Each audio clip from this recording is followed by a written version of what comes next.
But if we add on one venue for selling liquor until 2 o'clock, we believe is not the best interest for the resident in the neighborhood and the safety for the youth in the neighborhood.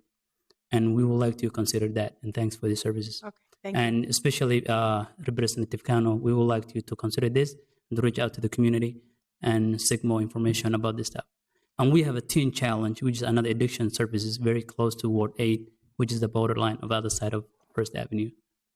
So we'd like to consider all those things before we issue this license. Thank you for your testimony. Is there anyone else here to speak to this issue? Anyone? Anyone? Seeing none, we'll close the public hearing. Councilmember Cano. Thank you, Madam Chair. I have a question for the city staff, for Grant. Was there any conversations with the owner or the applicant around these issues of crime and safety and, the alcohol permit? And can you tell me one more time their hours of operation? Madam Chair, Councilmember Cano, certainly. The hours of operation will be from 9 a.m. to 10 p.m. Sunday through Thursday.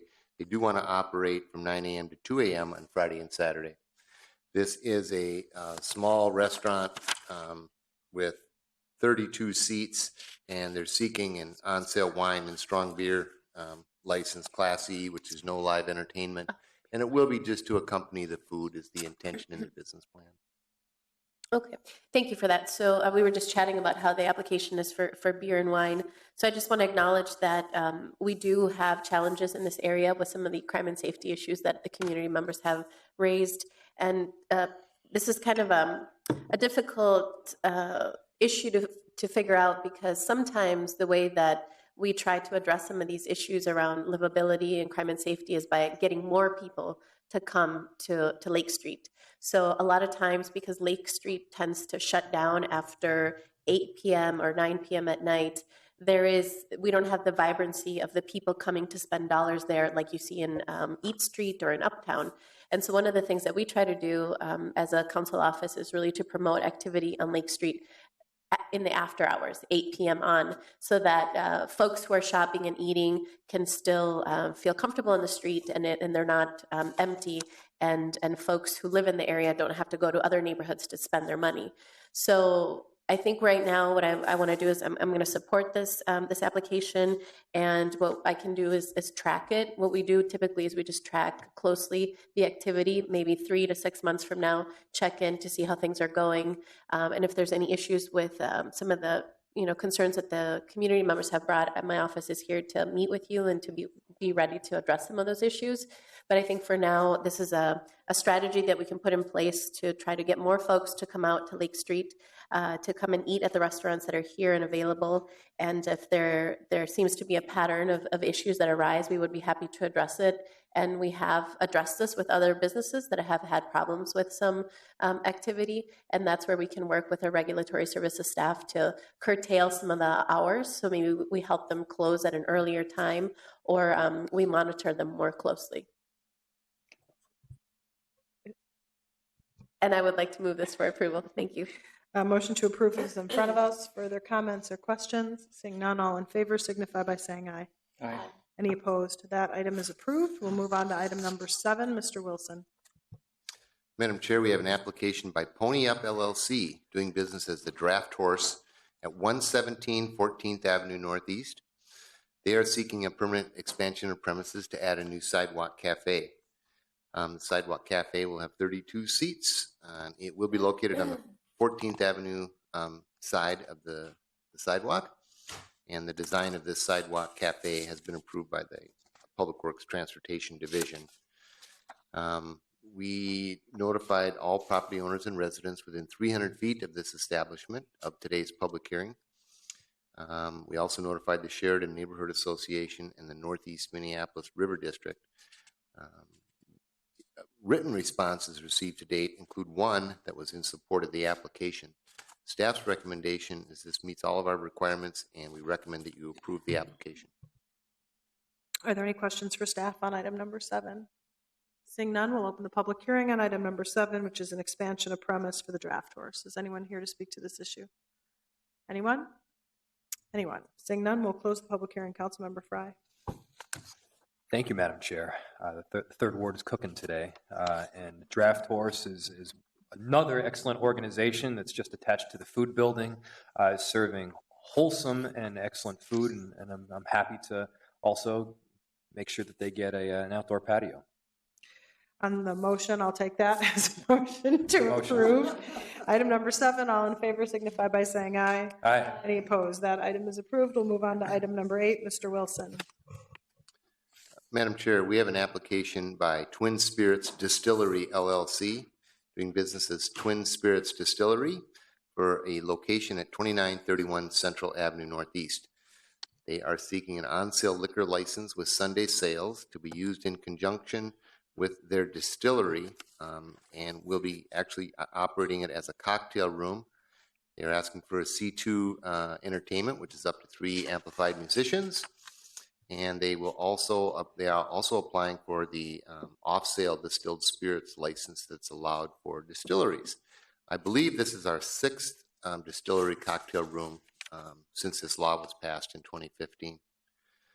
This is in the Audubon Park neighborhood in Ward 1. The seating capacity for the interior of the cocktail room will be 22 persons, and the exterior outdoor patio will be for 16 persons. Hours of operation proposed for this business for the cocktail room are 2 p.m. to 10 p.m. Wednesday and Thursday, 2 p.m. to 1 a.m. Friday and Saturday, and 10 a.m. until 5 p.m. on Sundays.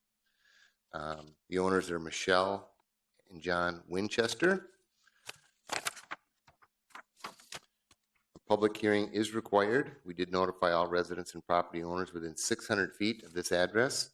We also notified the Audubon Park Neighborhood Association and the Northeast Minneapolis Chamber of Commerce. We received 2 responses from that notification.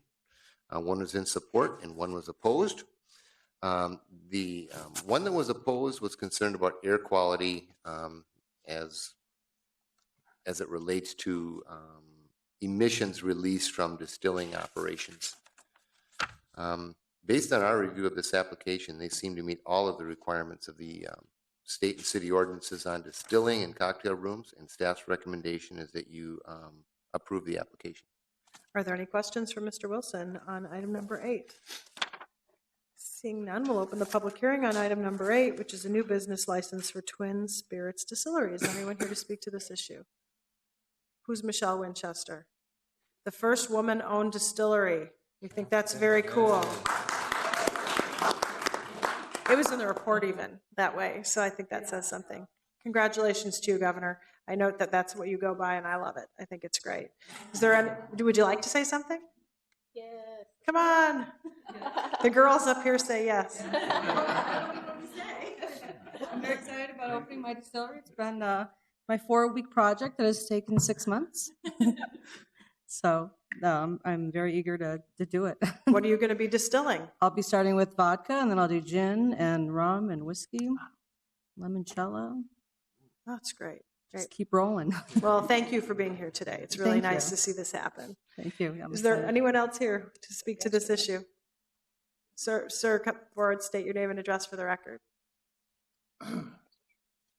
My name is Gary Long. I live in the Northeast, 2913 Central. I'm right close there. And the reason I come down here because I think it's about time you people let something like that in there. It's been dry down there for a long time. And I was out west. I had to fly back for this because I just thought there'd be people down here opposing it. I was before you people 14 years ago over there when I wanted to put a car wash in there, and they wouldn't let me do it. So in 14 years, this has switched an awful lot. But I was just a little concerned there was going to be a lot of people bitching, so that's why I was here. That is so awesome that you came down here. So- God bless you for doing So it. I'm forking forward. You owe him a distillery of some distilled things. Is there anyone else here to speak to this issue? And if you're going to speak against, you might have to talk to this gentleman. Anyone? Anyone? Seeing none, we'll close the public hearing. Councilmember Reich. Thank you, Madam Chair. And with the resounding support of a thirsty populace, we have certainly found ourselves with the sort of epicenter of a distillery boom. I mean, we are the highest concentration of distilleries now in the state, I believe, and also the highest concentration of brewers. And they have now joined forces to create a district of brewers and distillers. And again, in partnership with the community and the artists, really have forged not just businesses, but community. And because they're making things and we're invited to share in that, that's a good thing. And so thank you, sir, for coming down and testifying. You're not alone in your opinions. And thank you for being an entrepreneur and investing in Northeast. I move approval, Madam Chair. On Councilmember Reich's motion to approve, all in favor signify by saying aye. Any opposed? That item is approved. Thank you for being here today. We'll move on to our remaining item, which is Viking Bar. Mr. Wilson. Thank you, Madam Chair. The Viking Bar, Minneapolis LLC, doing business as the Viking Bar, is seeking a on-sale liquor license with Sunday sales, Class B, and a sidewalk cafe license for the property at 1829 Riverside Avenue. This location held an on-sale liquor license with Sunday sales, Class C1, from 1984 until 2006. This building has sat empty for those last 10 years. This is in the Cedar Riverside West Bank neighborhood and in the 6th Ward. The Viking will have interior seating for 63 and exterior seating for 40. They intend to have hours of operation from 8 a.m. to 2 a.m. daily for interior and exterior use. There are 4 owners, Aaron Britt, Amy Britt, Patrick Johnson, and Michael Tomasulo. The Sidewalk Cafe is the first time that the Viking is asked for a sidewalk cafe. There's not been one there before, This is proposed for the 19th Avenue side of the establishment. There will be 7 picnic tables with seating for approximately 40. A 6-foot clearance will be maintained at all times for pedestrian traffic. The design of this sidewalk cafe was approved by our Public Works Traffic Engineering Division. The new applicant intends to keep much of the former interior furniture, woodwork, and artistic detail of the Viking Bar the same. They will also continue to have live music, as did the previous Viking Bar. A public hearing is required for this application because they are upgrading from a Class C1 to a Class B, and also for the Sidewalk Cafe. 177 notices were mailed to residents and property owners within 600 feet of the premises. We also notified the West Bank Community Coalition and the West Bank Business Association on April 20th. We have received 7 responses of the notification of today's public hearing. We've received 7 written responses. 3 are in support and 4 are opposed. In general, the 4 that are opposed submitted written documentation that they fear noise, the outdoor area might be too big, and that it may restrict wheelchair access on the 19th Avenue side. But again, we have confirmed that the diagram submitted and approved by the traffic engineer does leave a full 6 feet for regular pedestrian use. I believe that will remain that way, as the tables they're using are picnic tables that are harder to move away than lightweight furniture. Based on our review of this application, staff's recommendation is that you approve it. Are there any questions for Mr. Wilson on item number 9? Seeing none, we'll open the public hearing on item number 9, which is a new business at 1829 Riverside Avenue, Viking Bar. Is there anyone here to speak to this issue? Okay, why don't you all line up, and then so we can move it along faster, just state your name and address for the record. My name is Doris Wickstrom, and I live at 1911 South 5th Street, and I'm the president of Northwest Bank Townhome Association. And I'm here today to oppose granting of the licensing, mainly because of the large number of outdoor seating arrangements that they plan to have, and also the unrestricted hours to that outdoor seating. The location of the Viking Bar is very close to residential structures. And in fact, Greystone Condos, which is directly behind it, has come out opposing it because of the interference of noise. and greater activity from having 40 to 70 outdoor patrons. It's a very small sidewalk, extremely small. And the noise generated from that amount of people, I think, would affect all of us residents that live in the area. There wasn't really any neighborhood review. I hear that there was notice sent to the community organization. However, if there was a neighborhood review of this, I think many of the issues could have been resolved. More people could have come if there was an evening hour meeting and express their concerns, or to even hear from the owners about their responses to some of the concerns. I think there's going to be more parking congestion. I support the bar as far as I'm glad that they're doing something with the building, having a restaurant. I think that's great. But I think in order to develop good relations with the neighbors, that I think it's important to have, to recognize the concerns of the neighbors, particularly around noise. So I think there should be restrictions placed on, if they have outdoor seating, there should be restrictions placed on hours of operation, say 10 p.m., so that would reduce the noise. I'm also concerned about when they're asking for amplified music. I don't think that has been there in the past for the Viking Bar.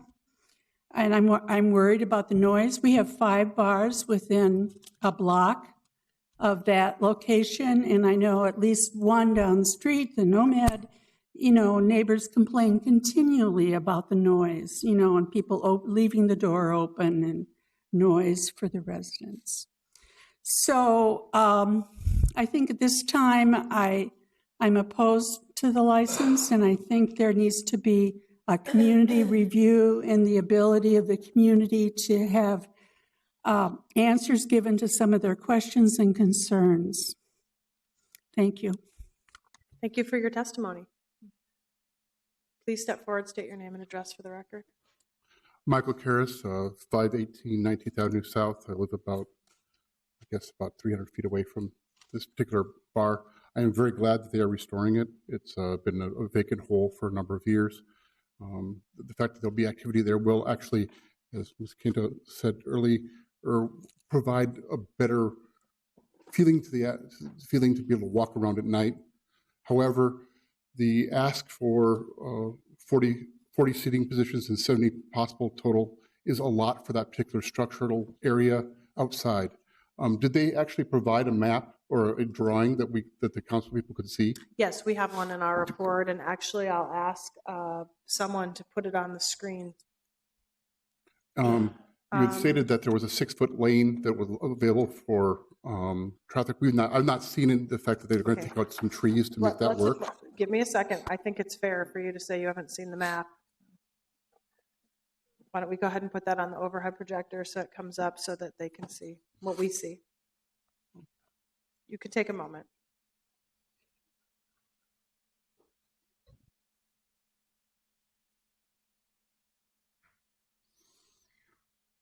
Okay. If you'll notice on the drawing where they have the tables set up, that is a very narrow space, especially if you're going to be talking about a total of 70 people or at least 40 people sitting. It's not going to be divided out away from, there's not going to be a wall or a fence line as far as I can tell.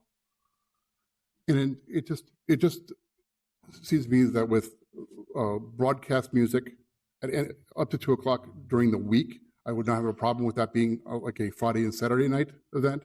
But during the week, that's going to really affect my neighbors to their south.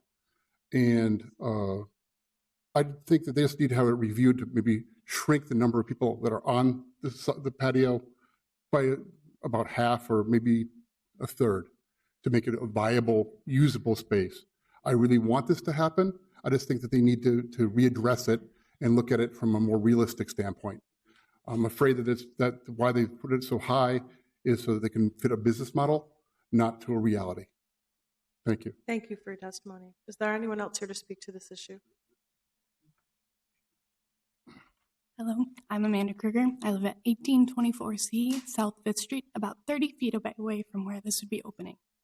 My major concerns are that it will be open until 2 a.m. every single night. Not only is that a concern for me, who lives so close, but for the low-income housing that lives across from me. There are many children and many families that rely on this community, and we do not need another bar. I am also concerned about the outside seating, as it will actually interfere with how we drive into the area. I will show you. I don't know if you can see now, but while the Viking Bar has been under construction, they have been blocking the sidewalk with a car and a dumpster. It has not only been an issue for me, but there are many with disabilities in the Cedar Riverside community. It is a mainly Muslim and asylum seekers community, and so it is an issue when we have yet another bar opening and it's not listening to community demands. Having another organization open at 2 a.m. every night selling alcohol to a community that does not drink, that is a concern not for me, but a larger group of people that are not represented here today. Thank you. Thank you for your testimony. Is there anyone else here to speak to this issue? I'd get up if I was here from the Viking Bar and answer some of these questions.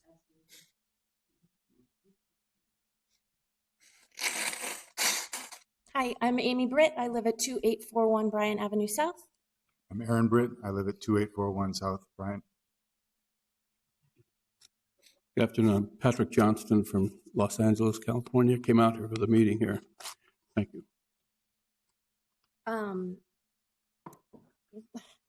a little nervous, sorry. Laura Boyd, Alcohol Compliance Services. I'm their licensed consultant. So who did you meet with in the neighborhood? So if these folks didn't meet with you, who did you meet with? So I mean, I'm a little bit surprised. We've been open, as they said, we've been during construction, and we haven't had anyone come in to complain. We've met a lot of people from the neighborhood who are excited about the bar coming back, and we've met with the West Bank Business Association. We've met with the Brian Coyle Community Center. We want to be involved in supporting the community directly, and we're very interested in being good neighbors and good partners. Okay, do you have to have the outdoor seating open till 2 in the morning? No. What time are you willing to close it to accommodate their concerns? We could do 11 o'clock. Okay, I'll take 11. What about the number of seats? It actually is quite a big space. I don't know if you can see on this map, but this is the seating area right here. And then this is the full sidewalk that's still available. And then there also is that whole boulevard strip that provides the safety for that sidewalk space. So, I mean, it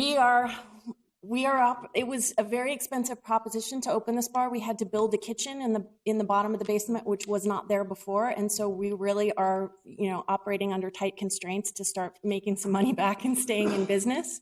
So we are very interested in keeping our capacity as high as we possibly can. Okay, and then my last question has to do with amplified music. Yes, there was amplified music at the bar before 10 years ago. Outside or inside? There will not be amplified music outside. Okay, great. All right, so Councilmember Orsani. Have you spoken to the residents that live in the townhouses just right next to the bar? I have to admit that we've been so busy working on the construction that we haven't really walked around and met anyone. We've been anecdotally outside, sort of changing the marquee and things, and met people as they've been walking by, but we haven't pulled. But what's interesting, you said you went all the way to Brian Coyle, but you haven't spoken to the people who live right next to the bar. And they have an association, and they sent in a letter opposing the license. I may have been going about this process wrong, but I just heard about the West Bank Townhome Association today and just heard about those letters today. I'm absolutely interested in addressing that. We went to Brian Coyle because I had met someone who was a representative from there, and they were interested in talking to us. And Brian Coyle is just a center. It's not an organization. The West Bank Community Coalition is the organization. And we haven't had any support from them either. So you need to reach out to them. Okay. And also, can you go down to 10 p.m.? Because that's one thing I've heard. If you can do 10 p.m., we'll be happy. Would that be okay? Could we do 11 on the weekend? 11 on the weekend. What do you think? 11 on the weekend? We're haggling right now. So Why don't you have a motion? We'll let them speak, and then you'll make the motion for what you'd like. Okay. All right. Thank you. I get a sense of it. Okay. Thank you. Thank you. Okay, I'm going to close the public hearing. No, we've had a public hearing. We're not negotiating back and forth. Okay. We have a sense of what's going on. I will say I'm glad they clarified the point with regard to outdoor amplified music. And it kind of goes to this young lady's point. I don't remember your name, and I'm sorry. Yes, Doris, that just talking to the neighbors probably would not have had this happen. And so I'm sure Councilmember Warsame is going to direct them to do that as a condition of his approval. And so I'll call on Councilmember Warsame. Thank you, Madam Chair. I make a motion to approve this with a condition that they speak to the townhome associates, people who live there, and to have it at 10 p.m. closing. For the outdoor? For the outdoor, yes. Indoor would be till bar time? Indoor, yes, but for the outdoor, 10 p.m. Okay. On the weekends as well? The weekends, 11. We can do 11 on the weekends. Okay. Okay. So I want to make sure that the members of the committee understand this is the staff recommendation as amended by Councilmember Warsame to have the outdoor cafe only, have it move people inside at 10 on weekdays and 11 on weekends. There's already been an assumption there'd be no amplified music outside and that they'll make a point of talking to the immediate neighbors, which I think would have probably resolved a lot of these issues. And should you get to the point where you operate so successfully that the neighbors love it, you can come back and ask for the hours to be extended. So it might be a way for the neighbors to test how it works, and you might find you support them having people outside later, because when this young lady comes home later at night, you might want people on the sidewalk. I lived above a bar for 20 years, and I can tell you I always felt safest when people were on the sidewalk cafe at night when I came home. And so you might find that, you might not, but at least you give them a chance. So on Councilmember Warsame's motion, all in favor signify by saying aye. Aye. Any opposed? That item is approved. We'll move on to our receive and file item. I just want to note item 15 to be received and filed is our Small Business Revolving Loan Program's year-end report. I did have an opportunity to read the report, and I would encourage everyone to do it. It's a pretty good success story. There are a lot of really great things that have happened as a result of these loans, and many of them happened all over the city as well. So I just want to note that. Then we'll move on to our two discussion items, starting with MPHA Board of Commissioners appointments. Mr. Lutz, welcome. Speak in front of a committee. Just wanted to say that I'm pleased to be here today with two related reports relating to reappointment and appointment of MPHA commissioners. One is the first report is the mayor's recommended appointments. The second is the council recommended appointments. Mayor's recommended appointments are reappointment of Clayton Tyler, who's here as board chair for a 3-year term. Mikkel Beckman, who's also here for a 3-year term. Tamir Ali Muhammad is another mayoral appointment recommended by the High Rise Representative Council. He is not here today. So those are the mayoral appointments. The city council appointments then are Tawana Black, who's sitting next to Andrea Brennan, for a 19-month term. She'll be serving an unexpired term of another commissioner. And then Abdullahi Isa, he is right here. He lives in scattered site public housing in the 13th ward. And so he also will be appointed, assuming the council concurs, for a 3-year term. So, Madam Chair, that's my report. Okay, thank you for your report, Mr. Lutz. I am just thrilled at this slate of candidates and just so happy that so many of them are willing to serve, and the diversity of experience more than anything else, yep, I think is really important. So I'm going to ask if any of the 4 that are here today would like to say something. You've come down, you sat through this whole meeting, you might want to say something. I would invite you to do so, starting with Mr. Tyler, who I know will want to speak. Madam Chair, I did omit Tom D'Angelo, who's also He's on the written city report. Council. He's not here. Right. I should say before they speak that this is the first time in ages that we will have a full complement of MPHA commissioners. That's great. Madam Chair. Mr. Tyler, welcome. Council members. I'm very excited to have these new commissioners present here with us today and on board. We have a lot of hard work to do, as you well know, and I think that with a full complement of commissioners, that we can start doing the work that needs to be done. As you know, we're also in the process of looking for a new executive director, and so they're going to be very important in putting together that process too. So I'm looking forward to dealing with them as per my normal protocol. After they've been formally appointed by the city council, I'll meet with each of them individually and talk to them about what is expected and how we go forward. Thank you very much. Thank you so much for your service. Mr. Beckman, welcome. Thank you. I would just like to say that I think when I look at the assets and the opportunities and the potential of our public housing authority, there's an incredible amount of latent connectability to other efforts and initiatives going on. MPHA remains the largest provider of affordable housing in our community, and there is just a lot of work, as Mr. Tyler said, to be done, and I'm looking forward to digging in and understanding it and providing it with some vision and strategic direction along with my colleagues. So I'm really excited. Thank you for the opportunity. Ms. Black, welcome. Thank you. Good afternoon, Madam Chair and members of the committee. I'm excited to be a part of the legacy, the successful legacy of MPHA, and add my strengths and experience to that table. Thank you. Thank you for being here. Mr. Ossie. Good afternoon. Thank you for letting me serve in my community. I appreciate that, and I'm glad to be here. And I hope everything will be as I wish. Lucas, you guys doing a good job, so I'm glad to be here. Thank you for your service. So members of the committee, we have these appointments in front of us. I'm not sure I could reiterate how well this has turned out. I just could not be happier. I really feel like we're making great strides. And I say this all the time. I mean, this is the biggest stock of affordable housing we have in the region.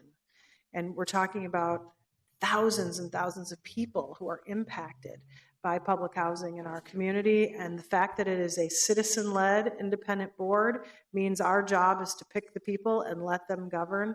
Although I love to try to tell Mr. Tyler what to do fairly frequently, I will say. But I understand the independence of it and appreciate the community members who will spend so much time actually working on it. It's a major appointment. I would say it's one of the most major appointments we make as the city. This is an organization with a multi-million-dollar budget and the lives of real people in their hands. And I trust all of you to do a great job. And thank you very much for being here today. Councilmember Warsame. Thank you, Madam Chair. And I have, I think, the most public housing units. Because you took like 3 of mine. Yeah, I took about 3 of yours.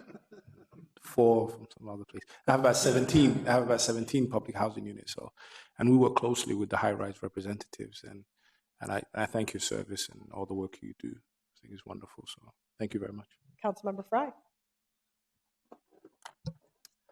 Thank you, Madam Chair, and thank you all for your service. You're undoubtedly doing a bunch of work at a time of major transition, so I'm very hopeful and confident, one, in your skills, but two, in the fact that you'll look back maybe 10 or 15 years from now and recognize the momentous, how important and momentous the work you did 10 years prior. So this is a big deal, and thank you very much.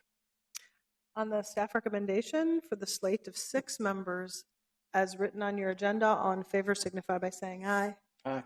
Any opposed? That item is approved. Our final item is just simply approving the draft 2016 Affordable Housing Trust Fund RFP programs and guidelines. Ms. Flack, in the interest of time, I'm just wondering if you can highlight the changes. So the committee, thank you for having me this afternoon. As you mentioned, before you today is the draft of the 2016 Affordable Housing Trust Fund RFP. There were a number of changes this year. They've been highlighted in yellow in your draft. The biggest changes this year were including the Family Housing Initiative. There's approximately $1 million in that will help support larger unit developments. In addition, we included some guidelines for any pipeline funding should we have some applications or funding left over that we want to work with at the end of the round, as well as increasing our maximum awards to include units that will receive awards if they have 60% of the median income in concentrated areas. So with that, I'm going to conclude since they are in your report. If you have questions, I'm here to answer those. Does anyone have questions? I do want to note, because Councilmember Reich and Quincy and I have spent a good amount of time on this one change that we think is very important, which is raising the income level in areas of concentrated poverty to 60% instead of 30 and 50% of the Metroid median, which does match with our tax credit allocation guidelines, but I think it's a big deal for us to further pay attention to the issue of the concentration of poverty and to allow for slightly higher incomes in those locations so we can have a little bit more of an income mix. That's one of the big notable changes. Seeing no further comments or questions, I'll move to approve the staff recommendation. All in favor signify by saying aye. Aye. Any opposed? That item is approved. Seeing no further business before us, we are adjourned. Thank you.